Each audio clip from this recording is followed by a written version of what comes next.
Welcome to Destroy All Podcast presents Nintendo Roulette. I am Jeremy. I'm Dylan. I'm AK. And what we're doing here... And this game fucking blows. Yeah, but let me explain the rules first. Okay. So the rules are we randomly select one of any Nintendo Entertainment System or Japanese Family Computer, aka Famicom game, and then we must play it for half an hour, no matter how bad or how Japanese it is.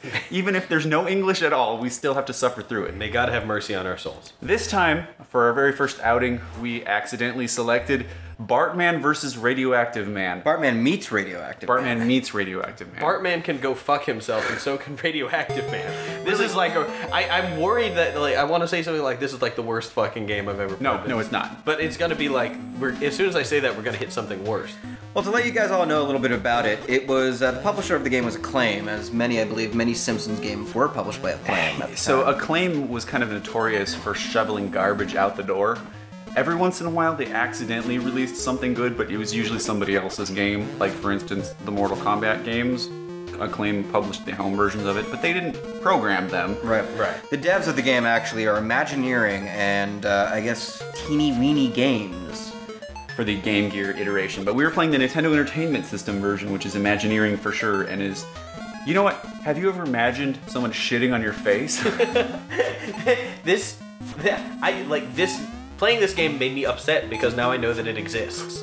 And I feel like there is less joy in my world because of this game. I feel like this game was created by sick individuals who have never themselves experienced a moment of human joy and wanted to visit the horror of their predicament. And you know, The Simpsons brought me such joy in the '90s. You know, like I think I had a cassette You had your for first the boner Bartman. to Marge Simpson? No. Edit that shit out. Although I have to say, the first cartoon-esque porn that I saw was Homer. Wait. Maybe Homer. Hold on. Pounding straight into that blue bush. It's blue. Her hair is blue. What do you want from me? She has a big, hairy, blue head. I want big hair. I want both that 30 seconds of my life back and the memories of it erased. So I'm gonna go wash my mind out with bleach. A little bit about the game. It's a side-scrolling thing where you have. It's a platform game. So you jump on shit. You can't jump on shit. You have to punch it, but Bart punches like he's have a very severe neurological disorder. Lou Gehrig's. You can get special abilities. The only one we were able to come up with was eye rays, which were great because they made killing things a lot easier, but it also made it impossible to hit things that you could otherwise have previously kicked. Like lower to the ground things. Lower to the ground. There was something that looked like it was a rat or a squirrel or some sort of, I don't know. So wait, you guys remember all those episodes of The Simpsons where Bart hung out in a junkyard by himself? No? Nobody remembers those? Well, I mean, that was the standard rule for Nintendo adaptations of things. It would suddenly be like, oh yeah, that time he was in a dangerous volcano. But this was bad, man. So the real problem with this game is not the tenuous link to The Simpsons. It's not the ugly graphics. The real problem with it is the control. It's not even the incredibly irritating music. God, the music is annoying. We'll talk about that in a second, but we'll just put some on there and you can draw your own conclusions. Oh my god. So the controls are so bad, you really can't hit anything with any level of precision. You know how in Castlevania, when you jump in the air, you can no longer alter your direction? Yeah. In this game, you can alter your direction, but not in any way that makes sense. There's nothing. The controls are a wreck. The game design is such that you will get killed instantly by all sorts of shit that you can't avoid, but you ought to. That you really deserve to. That deep down you know you're a good person and deserve to avoid that bouncing tire, but you can't. Remember all those times Bart was hospitalized by a tire? Right. It's a little like life, that you might deserve better than you get, but there's nothing we can do about it. There was one point of this game that I actually did enjoy. I know that sounds weird for me to say, but there's one part of this game I enjoyed. Was once you got the laser eyes, which you're running down the junkyard, and this albino kid appears out of nowhere. And he's hunched over and he's scratching at his shoulders, and we never gave him enough chance to figure out exactly what he wanted. He's probably running over there. I need some like sunblock. Somebody give me some lotion. I'm itchy. While Or I'm in there's a junkyard. horrible monster about to erupt from my back.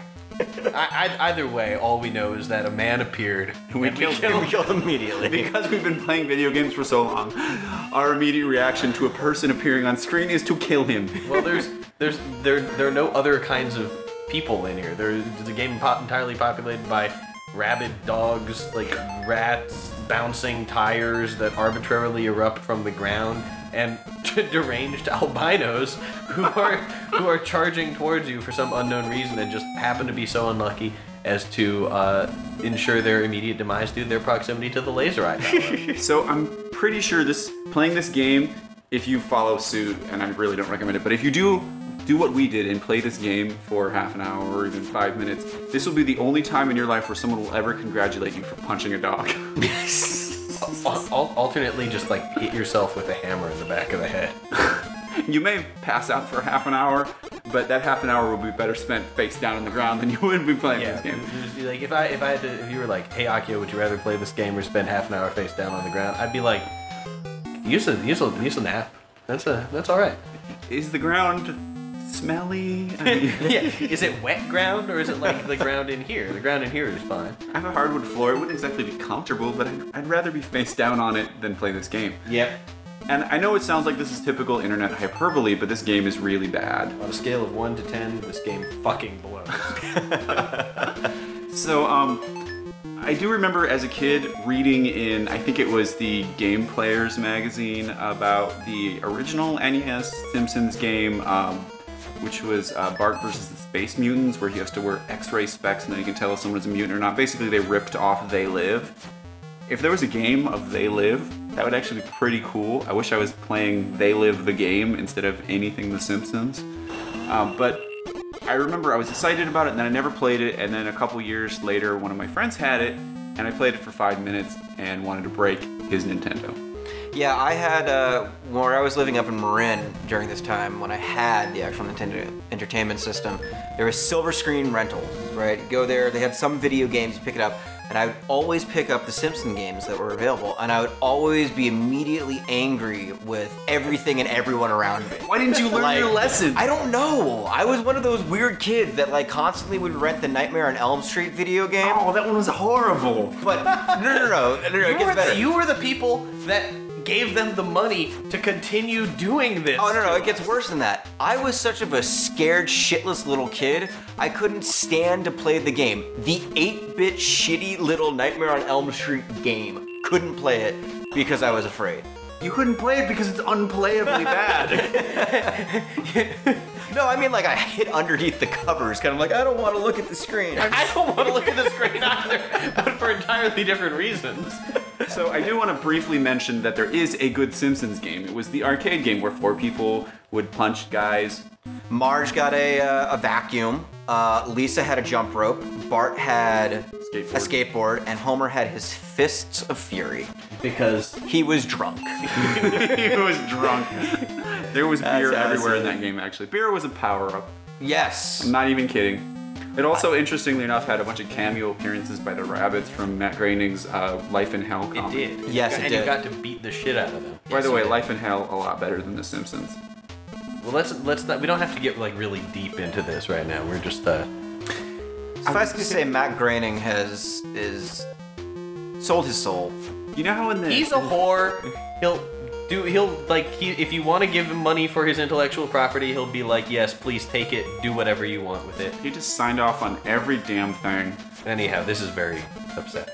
This is really, really poorly programmed. But oh, the music. The music is a fine torture of its own. You can thank composer, what was his Mark name? Van Heck. Mark Van Heck. Damn you to heck, Mark Van Heck. And we did a little research on Mark Van Heck and what he's done with his life, and not much. It's mainly been really shitty video game composition scores of just shit. So, But apparently he cites the Threnody from Hiroshima and looks Eterna as influences. Yes. Something went terrible. Like, I don't think he understands what influences normally work. Yeah, because that influence. When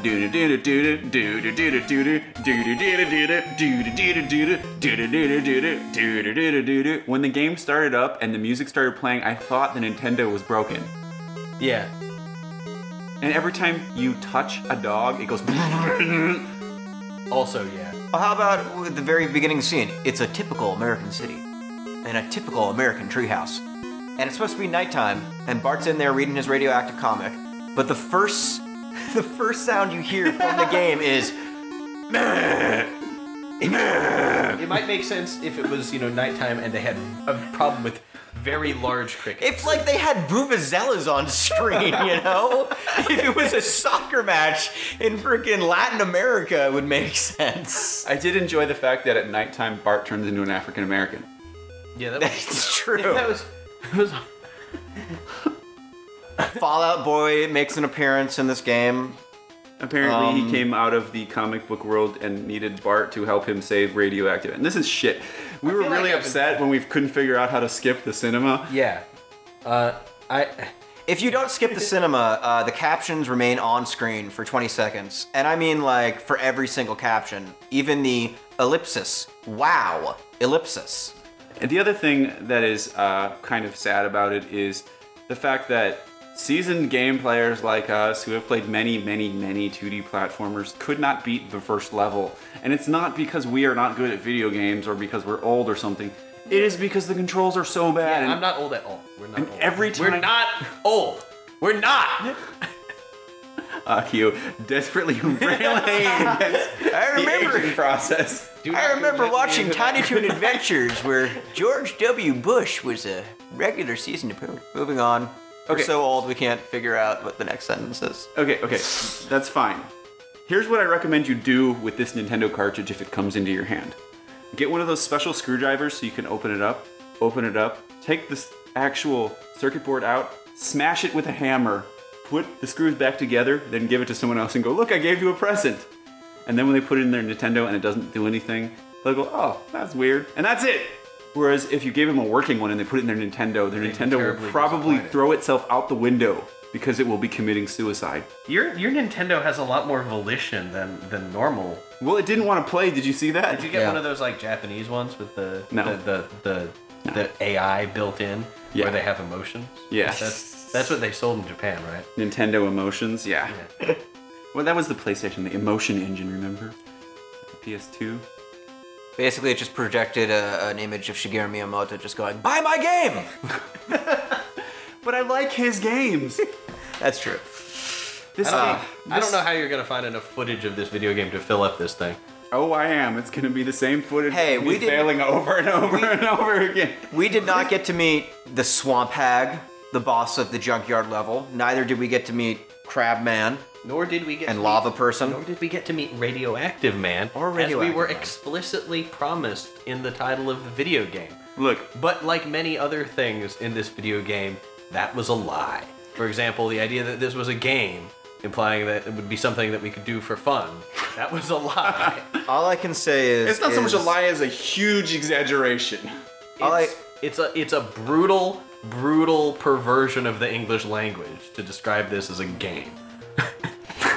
All I can say is for the people out there that are actually watching this, and you were the person that got Bartman Meets Radioactive Man on some Christmas morning, I'm sorry that we're bringing this back up and triggering such traumatic events for you. I'm sure that you cried endlessly into your sister's pile of My Little Ponies. I mean, trigger warning, shitty Christmas. That kid was probably upset. But look, at least he had something to prop up his table with. Yes. One of these days we'll play a good game. No, we won't. No, we won't. Bartman versus Radioactive Man, I have one final thing to say to you. What? I don't ever want to punch a dog again. Did you ever want to punch a dog to begin with?